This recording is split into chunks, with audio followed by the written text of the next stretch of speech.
vám to rovnou. V minulém dílu jsem tady v opuštěném dole našel spawner na zombíky. A jak jsme se už v předchozí díle domluvili, tak když něco budu stavět, tak budu mít peaceful. No já jsem v tom opuštěném dole, budu potřebovat nějaké dřevo, abych si udělal ty cedulky a tak to jsou mi cedulky a pressure platey. Myslím, že to se dělá takhle cedulka. Jo, a nevím, to bude stačit 6, myslím, doufám. A pressure platey se dělají takto.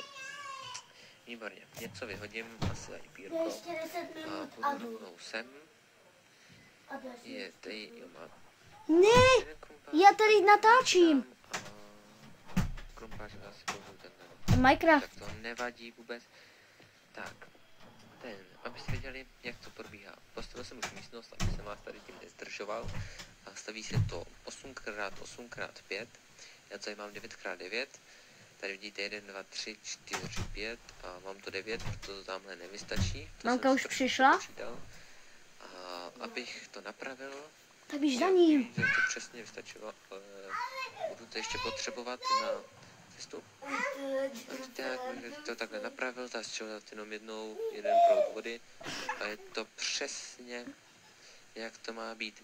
Takže tady dám další proud a tady také. Nachystám si takhle pressure plate a další kyblík s vodou. Ten dám sem. Víte, jak tady přesně to? Já tady potom tu torčku vezmu, ale teďka tady mám pro vás, abyste něco viděli. Tak, tady budeme potřebovat cestu nahoru. Musí být spadat z výšky 22 bloků, aby jim zůstalo jenom pár životů. Takže tady bude první cedule. Jo, myslím. Jo, mělo by to tak být. Tak, já to, aby tady... A fakt ticho být. Tak, no, to je jedno. Takže tady hodíme první ceduly. Jo, tady je blok vody. Vidíte, jak to má být. Už se dá takhle. Tady bude potřeba další. Hop. A já si to budu rovnou počítat, takže jeden blok. Bloky, 3 bloky, myslím, že máme teď. Tak já to nebudem natáčet.